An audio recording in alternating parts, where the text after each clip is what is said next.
Conrad के संवाद और एकता की अपील की। एनपीडब्ल्यूएफ मणिपुर ने कॉनराड के संगमा को महिला सशक्तिकरण और आईडीपी सहायता के लिए मेमोरेंडम सौंपा। महिलाओं को सशक्त बनाने के लिए लांगोल रिलीफ कैंप में 90 दिवसीय ब्यूटी स्किल प्रशिक्षण शुरू। मणिपुर में कथित उपनिवेशीकरण के विरोध में 15 अक्टूबर को सामान्य हड़ताल का आह्वान, सोरेपा और कोरकोम ने की घोषणा।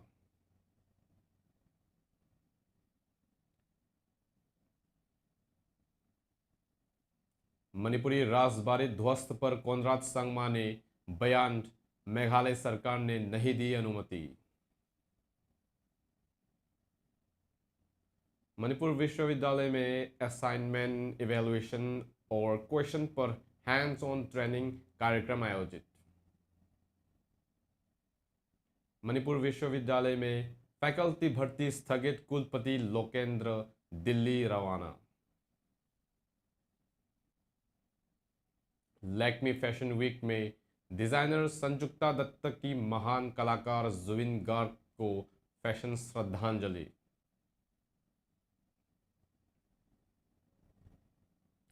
वेनेजुला में तानाशाही के खिलाफ संघर्ष के लिए मारिया कोरिना माचादो को मिला 2025 का Nobel peace prize.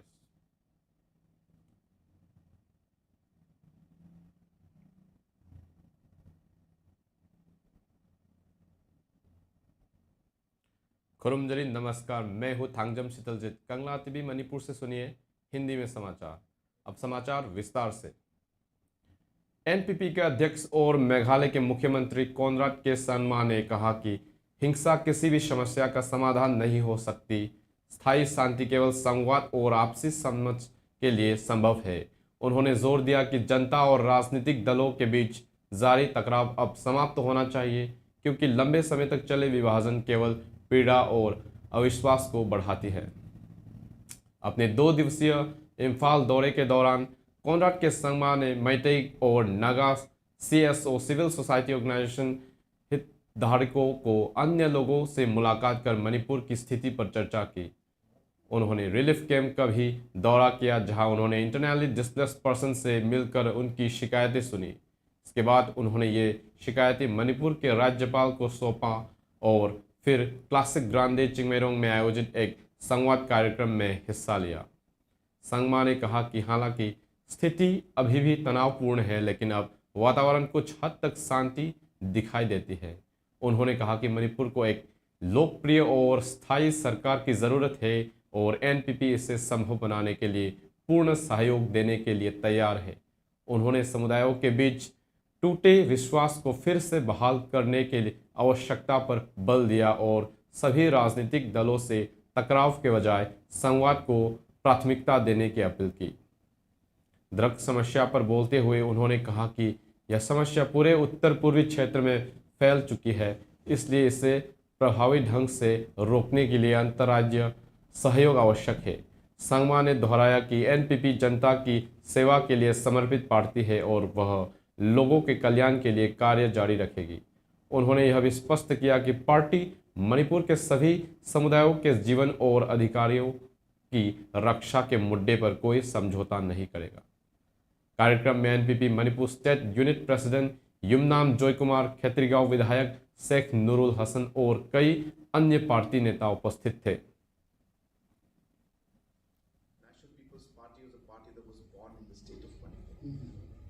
I think that's a very, very important factor.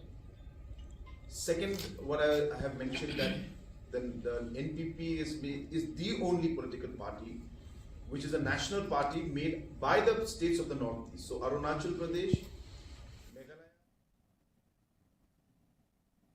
महिलाओं के सशक्तिकरण, वुमेन एम्पावरमेंट और इंटरनली डिस्प्लेस्ड पर्सन आईडीपी की स्थिति में सुधार लाने के उद्देश्य से National People's Women Front Manipur ने कल मणिपुर पहुंचे। नेशनल पीपल्स पार्टी के national president Conrad K Sangma को एक मेमोरेंडम सौंपा। होटल क्लासिक में पार्टी के नेशनल प्रेसिडेंट के साथ बैठक के बाद एनपीडब्ल्यूएफ मणिपुर के अध्यक्ष सापम नोनीबला ने कहा, एक बयान जारी किया। उन्होंने कहा कि 3 मई 2023 से शुरू हुई हिंसा के बाद से मणिपुर की महिलाओं ने गहरा दुख और पीड़ा झेली। यह मेमोरेंडम उन महिलाओं के गरिमा और सशक्तिकरण को बहाल करने के उद्देश्य से सौंपा गया जो इस संघर्ष से सबसे अधिक प्रभावित हुई है। उन्होंने कहा कि लंबे समय से जारी स्थिति के कारण कई लोग, विशेषकर महिलाएं, भावात्मक तनाव और मानसिक स्वास्थ्य की समस्याओं से जूझ रही हैं। इसलिए रिलीफ कैंप में मेंटल हेल्थ और ट्रॉमा सेंटर स्थापित करने की मांग की गई है। इसके अलावा मेमोरेंडम में रिलीफ कैंप में ग्रीवेंस रिड्रेसल सेल्स स्थापित करने, स्टेट हैंडलूम प्रमोशन पॉलिसी को लागू करने के लिए राजनीतिक सहयोग देने की, विस्थापित महिलाओं के लिए स्किल डेवलपमेंट अपॉर्चुनिटीज प्रदान करने की भी मांग की गई है। कोनराड केसामा ने मेमोरेंडम प्राप्त करने के बाद आश्वासन दिया कि पार्टी इन मुद्दों को गंभीरता से लेगी और उचित माध्यमों से कार्रवाई करेगी। उन्होंने यह भी कहा कि NPWF जल्द ही महिलाओं की एक बड़ी कॉन्क्लेव आयोजित करेगी जिसका उद्देश्य मणिपुर में चल रहे संकट से प्रभावित महिलाओं को एकता, सशक्तिकरण और पुनर्वास को बढ़ावा देना होगा।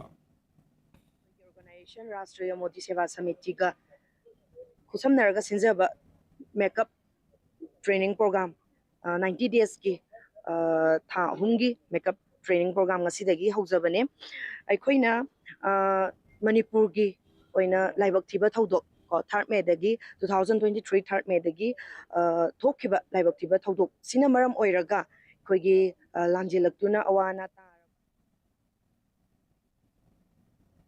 Ministry of skill development and entrepreneurship के empowering women through beauty skill theme के तहत 90 दिन vocational skill development programme on beauty care assistance का आयोजन लांगोल गेम विलेज जोन 3 में स्थित alternate housing complex relief camp में किया गया।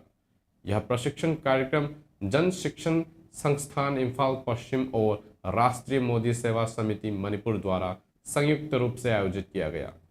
कार्यक्रम में राष्ट्रीय मोदी सेवा समिति की नेशनल जनरल सेक्रेटरी एकपम रिव्या ने कहा कि मेगाप सर्टिफिकेट कोर्स को राहत शिविरों में रही महिलाओं और व्यक्तियों को आत्मनिर्भर बनाने के उद्देश्य से शुरू किया गया है ताकि वे जीविका के साधन प्राप्त कर सके। इसके साथ ही फ्लावर पॉट बास्केट और सीविंग जैसी अन्य प्रशिक्षण कक्षाएं भी चरणबद्ध तरीके के आयोजित की जाएगी। प्रशिक्षण पूरा होने के बाद प्रशिक्षुओं द्वारा तैयार किए गए उत्पादों के मार्केटिंग में RMSS और JSS की ओर से सहयोग किया जाएगा। उन्होंने आगे कहा कि यह पहल प्रधानमंत्री नरेंद्र मोदी की उन योजनाओं के अनुरूप है जो जन कल्याण और आत्मनिर्भरता को बढ़ावा देने के उद्देश्य से चलाई जा रही है। सोशलिस्ट रिवॉल्यूशनरी पार्टी सोरेपा कंगलेपाक ने घोषणा की कि वह 15 अक्टूबर को सुबह 5 बजे से शाम 5 बजे तक पूरे क्षेत्र में 12 घंटे की सामान्य हड़ताल आयोजित करेगा। यह हड़ताल 15 अक्टूबर 1949 को भारत द्वारा मणिपुर के कथित उपनिवेशीकरण के विरोध में बुलाई गई है। इसी क्रम में एक अन्य प्रमुख उग्रवादी संगठन कोरकोम, जो सशस्त्र संगठनों का संयुक्त मंच, ने भी 15 अक्टूबर को सुबह 5 बजे से शाम 6 बजे तक हड़ताल की घोषणा की। दोनों संगठनों ने मणिपुर की जनता से अपील की कि वे इस दिन को 1949 के मर्जर एग्रीमेंट के विरोध दिवस के रूप में मनाएं, जिसके तहत मणिपुर भारत संघ का हिस्सा बना था। स्वास्थ्य सेवाओं, मीडिया और धार्मिक गतिविधियों को हड़ताल से बाहर रखने की संभावना जताई गई है। हालांकि इस पर कोई आधिकारिक स्पष्टीकरण जारी नहीं किया गया है।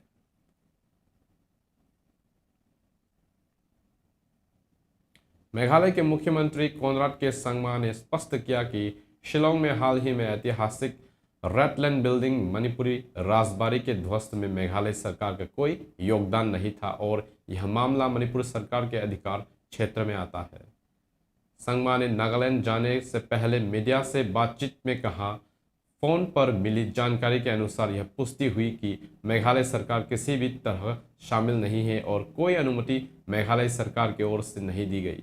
यह पूरी तरह से मणिपुर सरकार द्वारा किया गया मामला है। उन्होंने यह भी भरोसा दिलाया कि ध्वस्त कैसे हुआ इसकी जांच की जाएगी और विरासत स्थलों के संरक्षण का महत्व बताया। मैं इस विषय पर बहुत सतर्क रहा हूं और आधिकारिक आदेश और नोट्स प्राप्त करने के प्रयास करूंगा। यह सभी महत्वपूर्ण स्मारक और ऐतिहासिक इमारतें संरक्षित रहनी चाहिए। इसलिए मैंने कहा कि मेघालय सरकार की ओर से कोई कार्रवाई नहीं हुई। यह मेरा राज्य में हुआ है, इसलिए मैं निश्चित रूप से इसकी जांच करूंगा। रेटलैंड्स बिल्डिंग 1940 से दशक में निर्मित महाराजा बोचंद्र के शिलोंग प्रवास के दौरान निवास स्थान के रूप में कार्य करती थी और यह 21 सितंबर 1940 को मणिपुर विलय समझौते के हस्ताक्षर स्थल में रूप में ऐतिहासिक रूप से महत्वपूर्ण है। पूर्व केंद्रीय मंत्री डॉक्टर R.K. रंजन और विरासत समूह की कई अपीलों के बावजूद इसे नई मणिपुर भवन के निर्माण के लिए ध्वस्त कर दिया गया, जिससे मणिपुर के महत्वपूर्ण ऐतिहासिक धरोहर के नुकसान को लेकर चिंता बढ़ गई है। असाइनमेंट इवैल्यूएशन एंड क्वेश्चन विषय पर एक हैंड्स ऑन ट्रेनिंग प्रोग्राम आज मणिपुर यूनिवर्सिटी के कोर्ट हॉल में आयोजित किया गया। कार्यक्रम का नेतृत्व school of human and environmental science के डीन और under graduate examination standing committee के चेयरमैन प्रोफेसर S. जीवन कुमार सिंह ने किया। कार्यक्रम में college development council Manipur university के डायरेक्टर प्रोफेसर हंजबम सुखदेवा शर्मा और कंट्रोलर और एग्जामिनेशंस मणिपुर यूनिवर्सिटी तोकपम शांति कुमार सिंह ने क्रमश चीफ गेस्ट, प्रेसिडेंट और गेस्ट ऑफ ऑनर के रूप में भाग लिया। कार्यक्रम के दौरान ICR examination section Manipur university की सीनियर प्रोग्रामर नौरेम प्रतिमा देवी ने बताया कि NEP 2020 शिक्षा नीति 2020 के लागू होने के साथ परीक्षा प्रणाली में बदलाव किए गए हैं। हालांकि उन्होंने स्पष्ट किया कि पुरानी और नई परीक्षा प्रणाली आगे 1 या 2 वर्ष तक साथ साथ चलेंगे, जब तक पूरी तरह से नई प्रणाली लागू नहीं हो जाती। उन्होंने यह भी बताया कि कुछ कॉलेजों ने पहले से ही 4 वर्षीय अंडर ग्रेजुएट सिस्टम को लागू करना शुरू कर दिया है। कार्यक्रम की शुरुआत मणिपुर विश्वविद्यालय के कुलपति के साथ हुई, जिसके बाद औपचारिक सत्र आयोजित किया गया। इस प्रशिक्षण कार्यक्रम में विभिन्न संबद्ध कॉलेजों के शिक्षक भी शामिल हुए।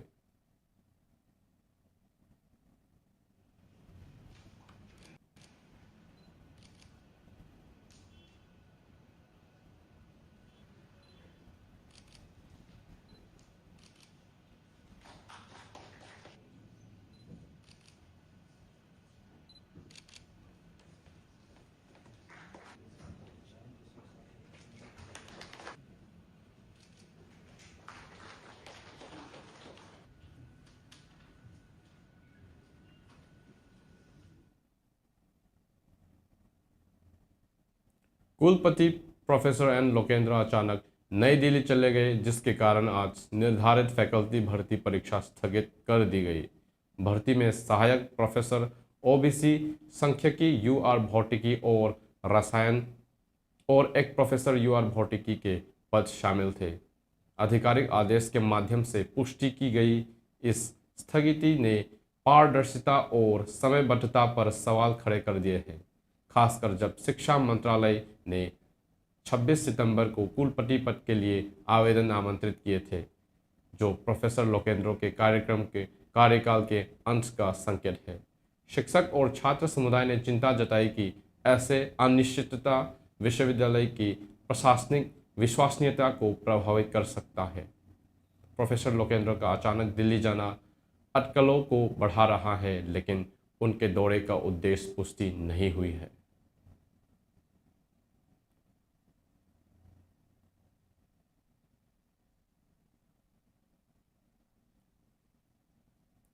प्रसिद्ध फैशन डिजाइनर संजुक्ता दत्त ने दिवंगत संगीत सम्राट जुबिन गार्ग को समर्पित अपने विशेष प्रदर्शन tribute to the legend Zubeen Garg के माध्यम से भावात्मक श्रद्धांजलि अर्पित की।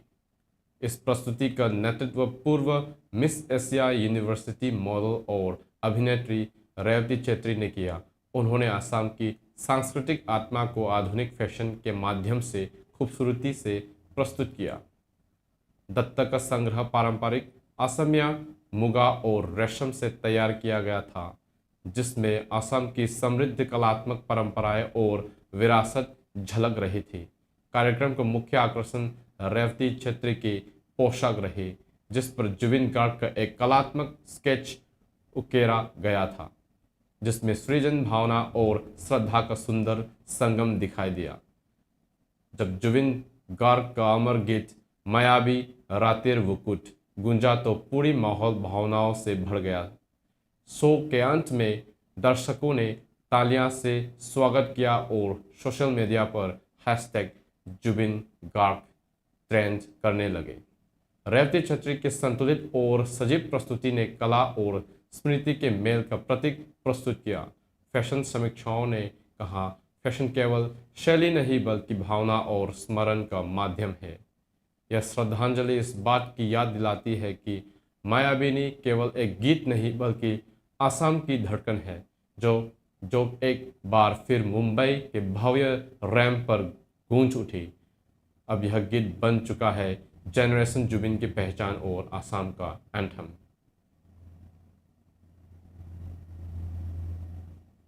वेनेजुएला की विपक्षी नेता मारिया कोरिना माचादो को 2025 नोबेल पीस प्राइज से सम्मानित किया गया है।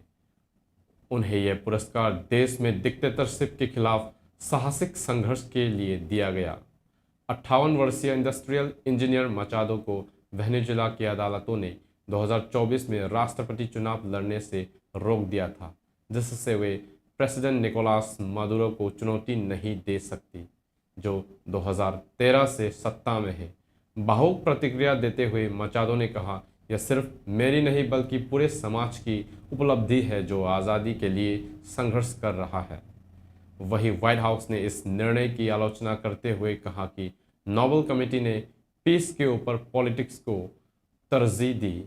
यह बयान ऐसे समय आया जब डोनाल्ड ट्रंप ने गाजा में शांति वार्ता के सफलता का दावा किया। माचादो पहले वेनेजुएलन और छठी लैटिन अमेरिकन है जिन्हें नोबेल पीस प्राइज मिला। अभी यह स्पष्ट नहीं है कि वे 10 दिसंबर को ओसो में होने वाले पुरस्कार समारोह में शामिल हो पाएंगी या नहीं। अगर नहीं तो वे उन पुरस्कार विजेताओं के सूची में शामिल होगी जिन्हें समारोह में शामिल होने से रोका गया था, जैसे एंड्री सार्कोप और ओंग सान सू की। यूएन ह्यूमन राइट्स ऑफिस ने इस पुरस्कार का स्वागत करते हुए कहा कि यह वेनेजुएला के लोगों की लोकतंत्र की इच्छा को मान्यता देती है। नोबेल कमेटी के प्रमुख जोर्गेन वैटनी फ्राइटनेस ने उम्मीद जताई कि यह पुरस्कार वेनेजुएला में शांतिपूर्ण सत्ता परिवर्तन के प्रयासों को मजबूत करेगा। यह पीस प्राइज, जिसकी राशि 11 मिलियन स्वीडिश क्राउन्स लगभग $1 मिलियन है, 10 दिसंबर को ओस्लो नॉर्वे में प्रदान किया जाएगा। She is receiving the Nobel Peace Prize for her tireless work promoting democratic rights for the people of Venezuela and for her struggle to achieve a just and peaceful transition from dictatorship to democracy. Ms. Machado has been a key.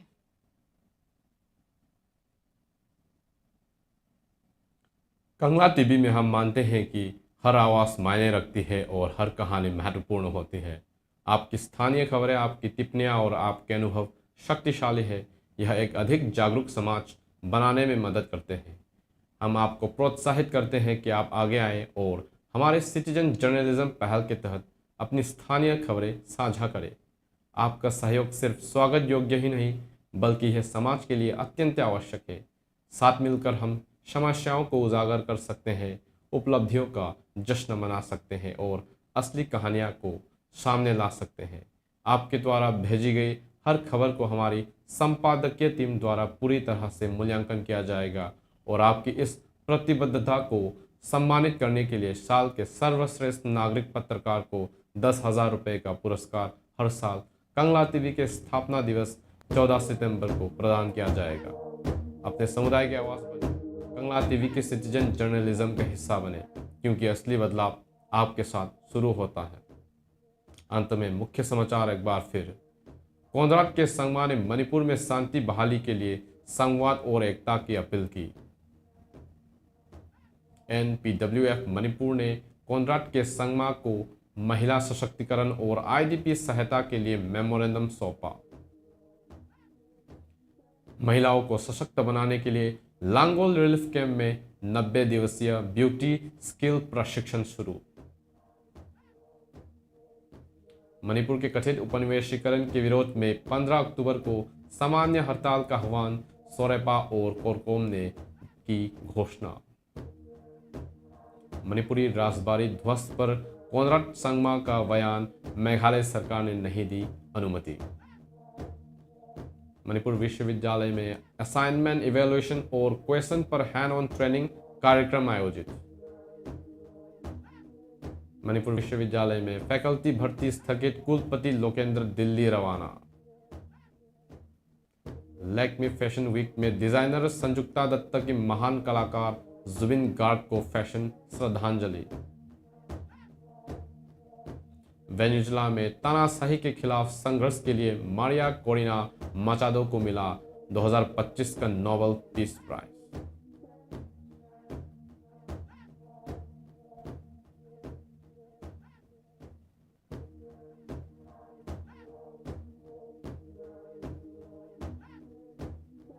आज के लिए इतना ही। मणिपुर से हिंदी में समाचार सुनने के लिए कंगला टीवी से जुड़े रहे। धन्यवाद।